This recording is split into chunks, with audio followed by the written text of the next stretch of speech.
आं बेनि थाखाय आङो दुखु मोननानै आं गाबनाय फैयो आरो आङो गोसोफोरा दुखु फैबाय आं मा खालामनानै आं मा जाबावनो मोसौजों एसे एनै बेहाय खालामनानै दाहार मावनानै जानाय साननानै फेदेरदों फोलावदोंमोन।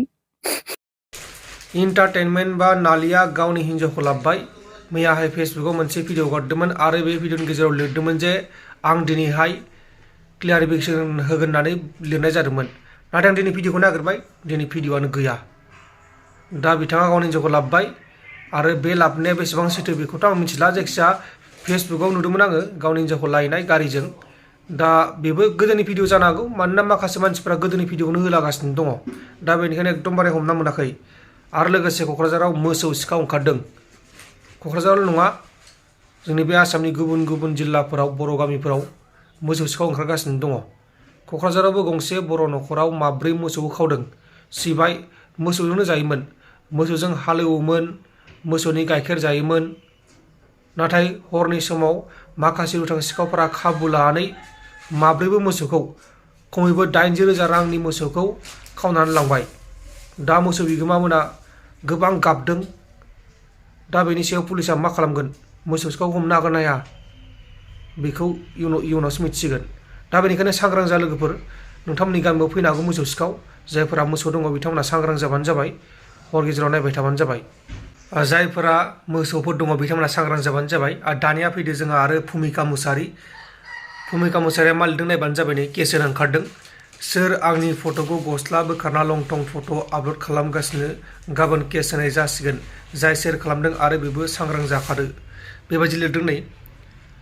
भुमिका मुसाहारिनि लंथं सावगारि सोरबा इडिट खालामनानै होदोंनो गस्ला बोखारनानै दा बेखौ आं नुवाखै सोरबा नुदोंबाथाय नोंथांमोना सांग्रां जाबानो जाबाय नङाबा केस होजागोन नै शेयार खालामबाबो केस होगोननो दा बेनिखायनो नोंथांमोना सांग्रां जाबानो जाबाय अब्ला लोगोफोर दानिया फैदो जोंहा जोबथा आपडेट जायबा मोसौ सिखाव दा बे मोसौ गोमाजानायफोरा मा बुंदों बेखौ नोंथांमोना खोनासंदो अब्ला नोंथांमोना बुजिगोन गोबां दुखुनांथाव मेन थांखिमोन आरो ओरैनो मा मावनानै जायो आंथ' जेबो मावा ओरै आबाद मावनानै जायो खस्थ' मस्थ'बाबो मोसौ गैयैयाव आं ट्रेक्टर होनानै गायोमोन आरो न'खराव जोङो दा बिसि ओमफ्राय फिसाजो सासे दङ ओमफ्राय आइ बुरि दं बेबो गोबावसै लोमजानानै दङ मा जाथाय जादों जाथायाथ' थांनाय मोनायाव आंनि मोसौ माब्रैखौ सोरबा हरनि गेजेराव खावना लांदों हरनि 12था बारबायमोन आरो मोसौ खावना लांनाया आं 12थानि एसे सिगां सिखारदोंमोन बायहेरायाव ओंखारदोंमोन ओमफ्राय बिनि उनाव उन्दुफिननायनि उनाव बबे समाव लांखो बेखौबो जों आन्दाज मोनाखिसै आरोखि नोंथाङा सिखारबाथाय दङमोन मोसौआ जों औ सिखारबा दङमोन 12थानि एसे सिगां जोङो सिखारबा मोसौआ दंजोबोमोन आरो हरसेयावनो माब्रैखौबो लांखादों खेबसेयैनो माब्रैखौबो लांदों माने मोसौआ आङो बे बाहेरायाव खाग्रा दुरुं गोलाव गोलावजोंनो बे मोसौखौ गलियावबो खाखायोमोन दा बे दुरुं गोलाव गोलावखौ गासिबो खेवनानै बिसोरो मोसौखौ बोना लांदों आरो आबाद मावनायावथ' मासेयाथ' बिमासो मासेया दामब्रा फिसा एसे देरहांनायमोन बोसोरथाम जाबायमोन ओमफ्राय मानै हालुवा गिदिर गिदिरा बेखौ देग्लाय आङो सिखायबायमोन दाखालि बे बारि एवनाय समाव सिखायबायमोन मोसौआ हाल थांबायमोन दा आंहा बेजों फैगौ दैज्लाङाव एवनानै जानायनि मोनसे आसा दंमोन आरो दा बे आसाफ्रा गासिबो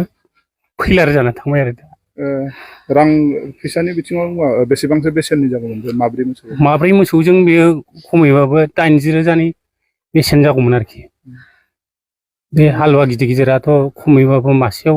25,000सिमाव मोनहैखागौमोन ओमफ्राय नैबे बिमाजों फिसाजों बे एसे खमाव गोलैगौमोन आरो मथा मथि 80,000नि मोसौनि भेलु जागौमोन आरोखि सिगांफ्रावबो बिदि जाखांबाय नामा गामियाव सिगाङावथ' जोंनि गामियाव बै गामि खाथियाव जादों मासे गोमादों बे हालुवा गिदिरमोन दा बेखौ मोसौ बिगोमा जेबो एक्सन लायाखिसै गोमाबाय बे जोब्बाय होननानै बे थांबाय नाथाय दिनै जोङो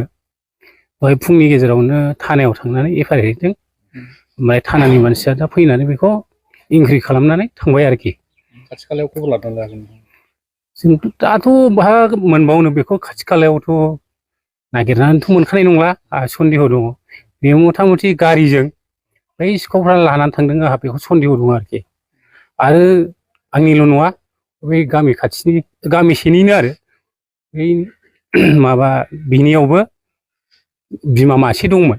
बिमाल' नङा मोसौआ बुरजा दंमोन आरो बेनावबो माब्रै माबा दंमोन नाथाय बे बिमा गिदिरखौल' बिनिखौ लांदों आरोखि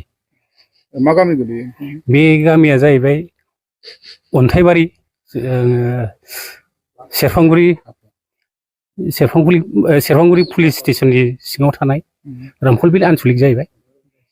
मा मुं नोंथांना आंनि मुङा बनजुराम बसुमतारी दिनै थांनाय मोनायाव आंहाबो मासे मोसौ गोमाजादों सोरबा सिखावा खावनानै लांबाय